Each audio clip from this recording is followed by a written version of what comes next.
Hi everyone, welcome to Topic 3, Lecture 1, Part 5. In this session we're going to look at cultural lenses. First off, we're going to have a look at lens analysis of culture. Number 1, Shine's integration lens, where Shine felt that a commonly accepted cultural definition was that we had a pattern of basic assumptions invented, discovered or developed by a group as it learns to cope with its problems of external adaptation or internal integration. And it's worked well enough to be considered valid, and therefore it is taught to new members as the correct way to perceive, think and feel in relation to those processes.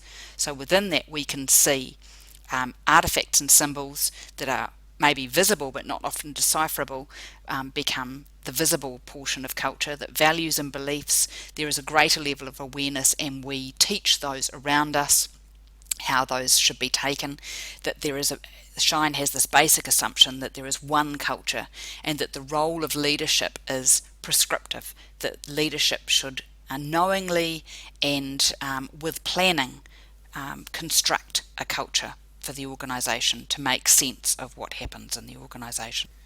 So that's one way of viewing culture in the organisation. Then again, Martin and Meyerson have a different way of looking at culture. So we change lenses, and how they think of culture is that some cultures are more equal than others, that in actual fact it's about differentiation, that there are subcultures within organisations. So they think that the subcultures may all have consensus, but they may conflict with other people within the organisation, so that organisations in their view are full of conflicts. So their metaphor is that organisations are islands of clarity in a sea of ambiguity, and that for that kind of organisation, for that modern type of organisation, you actually need dispersed leadership or acts of leadership in order to make sense of the culture. This is an interesting idea where the organisation is actually the sum of many parts. So yet another way of looking at the organisation.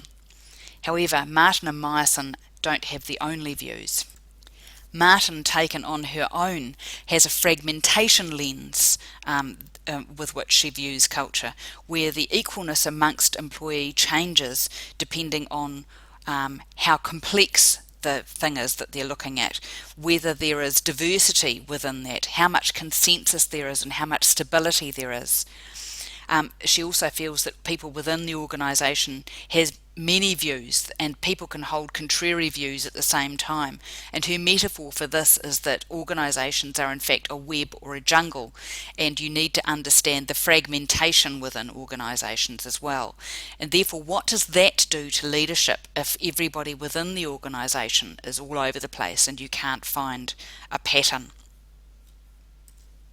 So perhaps we should think more about leaders as managers of meaning and use those lenses, whether that's the prescriptive lens, or the integration lens, the differentiation lens or the fragmentation lens, to help us understand how our organisational cultures fit together.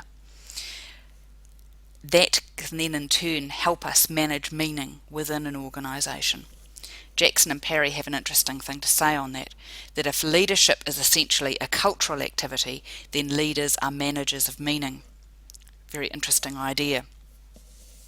In most of our organisations in the West, it is all about WASP, white Anglo-Saxon Protestant power, and we need to be aware that that's the limitation of our model, and that can actually limit our diversity and limit therefore our markets and our adaptability.